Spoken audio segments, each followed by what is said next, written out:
ورنہ تو شاید دوسری جگہ ہوتا تو میری طبیعت اس طرح سے نہیں تھی، میں انجیکشن لگوا کے راستے میں دوا کھا کے تب آیا ہوں یہاں پہ، تو بیٹھ نہیں پاؤں گا۔ سب سے آخری بات یہ ہے مسلمانوں کہ اپنے ہمارے پیر و مرشد نے جب مجھے گدی پہ بٹھایا، سجادہ نشین بنایا، تو اس وقت نصیحت کی تھی، بہت سی باتیں تھیں لیکن وہ میں ذکر نہیں کروں گا۔ انہوں نے ایک نصیحت کی تھی کہ جہاں کہیں بھی جانا اپنے مریدین، متوسلین، معتقدین میں یہ اعلان کرتے رہنا کہ مسلک اعلیٰ حضرت پہ مضبوطی سے قائم رہے،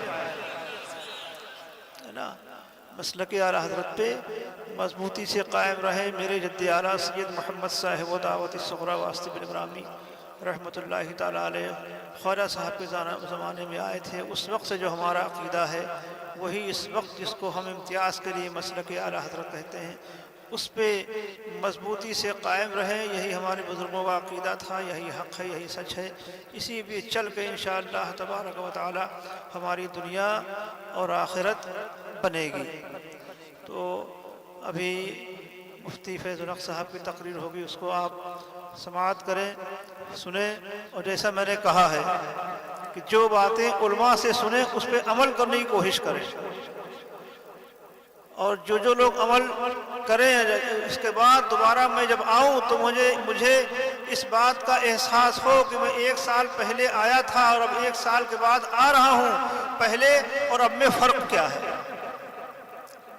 چاہے اس قصبے کے لوگ ہوں، چاہے دوسرے گاؤں سے لوگ آئے ہوں، سب اس بات کو اپنے ذہن میں آپ ذہن نشین کر لیجئے، بٹھا لیجئے کہ انشاءاللہ تبارک و تعالی آج سے ہم جو بھی باتیں بتائی گئی ہیں اس پہ عمل کرنے کی کوشش کریں گے۔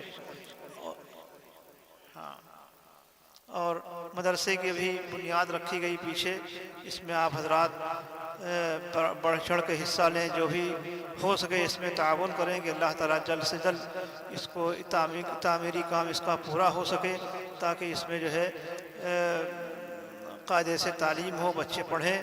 ظاہر سی بات ہے ابھی اتنی اچھی تقریر آپ حضرات نے علم کے تعلق سے سماعت فرمائی، اور سبھی لوگ جانتے ہیں کہ علم روشنی ہے نا، علم جو ہے وہ روشنی ہے اور جہالت تاریکی ہے، اندھیرا ہے۔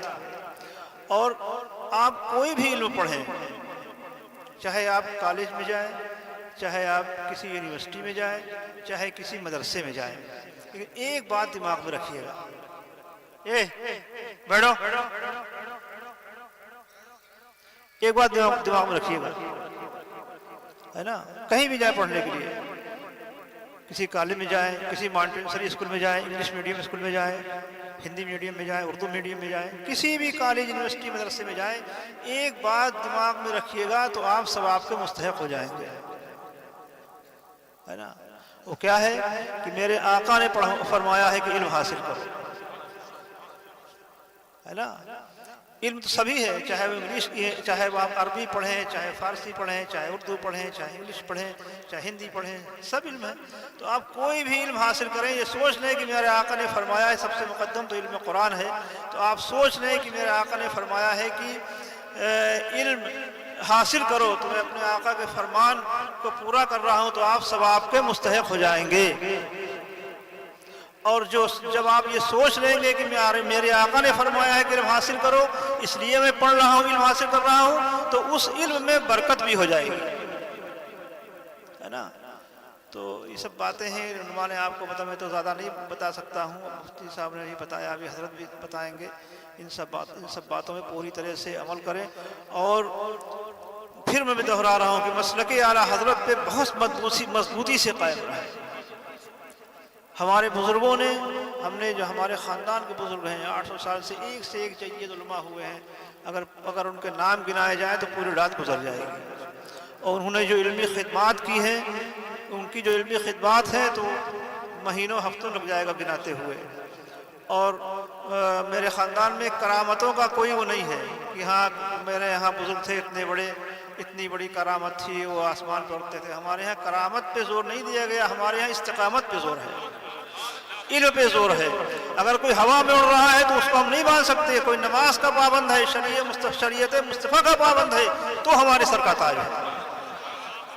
کوئی نماز نہیں پڑھتا آسمان پہ اڑے تو وہ بیکار ہے نہیں. کوئی نماز، کوئی پانی پہ چلے اور قرآن کی تلاوت نہیں کر رہا اور مصطفیٰ کی شریعت کو نہیں مان رہا تو اس کا پانی پہ چلنا یہ شوبدہ ہے، کرامت نہیں ہے نہیں. اس شریعت پہ استقامت یہ ضروری ہے کہ آپ کسی بھی حال میں نماز کو نہ چھوڑیں، کسی بھی حال میں آپ جھوٹ نہ بولیں. آپ نے کتابیں پڑھا ہوگا کہ بڑے پیر صاحب نے جب ڈاکو آئے تھے تو پوچھا تمہارے پاس کیا ہے، شرفی نکال کے رکھ دی ہے نہیں. جھوٹ نہیں بولے، چاہتے تو بچا لیتے کہ میرے پاس کچھ نہیں، لیکن نہیں کہا. نہیں، یہ ہے میری ماں نے کہا تھا جھوٹ نہ بولو، تو ان لوگوں نے سوچ لیا کہ ماں کا اتنا کہنا مان رہا، ہم لوگ اتنے بڑے ہو کر کے اپنے رب کا کہنا نہیں مانتے. سب نے توبہ کر لی. تو اس ایک سچ نے 40 لوگوں کی زندگی کو بدل دیا ہے نا. اس ایک سچ نے، بڑے پیر صاحب کے، غوث پاک کے ایک سچ نے 40 لوگوں کی زندگی کو بدل دیا، انہیں توبہ کرنے پہ مجبور کر دیا اور تائب ہو گئے. تو اس اتنے مجمع میں سے اگر کوئی ایک آدمی سچے دل سے توبہ کر لے گا کسی گناہ سے اور زندگی بھر اس گناہ کے پاس نہیں جائے گا تو یقین مانیے کہ بہت سی اس طرح کی روایتیں اور حکایتیں موجود ہیں کہ اس ایک آدمی کی سچی توبہ پورے جلسے کے لیے ذریعہ نجات بن سکتی ہے نا. لیکن توبہ سچی ہونا چاہیے، نہیں کہ یہاں توبہ کیا پھر وہی کرنے لگے، ادھر سنا ادھر نکال دیا. آج توبہ کریں، انشاءاللہ ہم نماز پڑھیں گے تو کبھی بغیر کسی عذر شرعی کی نماز قضا نہ ہو. کہ ہم جھوٹ نہیں بولیں گے تو جھوٹ کچھ بھی ہو جائے جھوٹ نہیں بولیں گے. شراب نہیں پئیں گے کچھ بھی ہو جائے شراب نہیں پئیں گے. جوا نہیں کھیلیں گے کچھ بھی ہو جوا نہیں کھیلیں گے. ماں باپ کا احترام کریں گے تو کرتے رہیں گے، کچھ بھی ہو ان کا ادب کریں گے. تو ان سب باتوں سے توبہ کریں گے تو انشاءاللہ تبارک و تعالیٰ دیکھیے آپ کی زندگی میں کیسا بدلاؤ آتا ہے، کیسی برکت ہوتی ہے، کیسا اچھا ماحول ہوتا ہے. ظاہر سی بات ہے جب انسان برائیوں سے دور ہوتا ہے تو ایک اچھا ماحول پیدا ہوتا ہے، اچھا سماج ہوتا ہے، لوگ دیکھ کر کے اس کی تعریف کرتے ہیں نا. اللہ تعالیٰ اور اس جلسے کو قبول فرمائے اور اس مدرسے کو خوب ترقی عطا فرمائے. مولانا اکبر صاحب جو کام کر رہے ہیں، ان کی کمیٹی کے لوگ ہیں، ان کے ساتھ جو لوگ پڑھاتے ہیں، جو محنتیں کر رہے ہیں، اللہ ان کی محنتوں کو قبول فرمائے. جو بھی ان کے منصوبے ہیں اللہ تعالیٰ ان کو پورا فرمائے. اور یہ بچے جو فارغ ہوئے ہیں اللہ تعالیٰ ان کو دین کا سچا خادم بنائے. سب کی جان مال عزت آبرو کی اللہ تعالیٰ حفاظت فرمائے. سب کا ایمان میں، عمل میں، کاروبار میں، رزق میں اللہ تعالیٰ خوب برکتیں اور ترقیاں عطا فرمائے. ہمارے پورے ملک میں، پورے دیش میں اللہ تعالیٰ امن، سکون، شانتی کا ماحول عطا فرمائے. اس پورے قصبے، پورے گاؤں کوئری پور پہ اللہ تعالیٰ اپنی رحمتیں نازل فرمائے. سب کی اللہ تعالیٰ حفاظت فرمائے اور ہم سب کا خاتمہ اللہ تعالیٰ ایمان فرمائے. وصلی اللہ تعالیٰ علی خیر خلقہ سیدنا محمد وعلی آلہ وصحبہ اجمعین برحمتک یا ارحم الراحمین بحق لا الہ الا اللہ.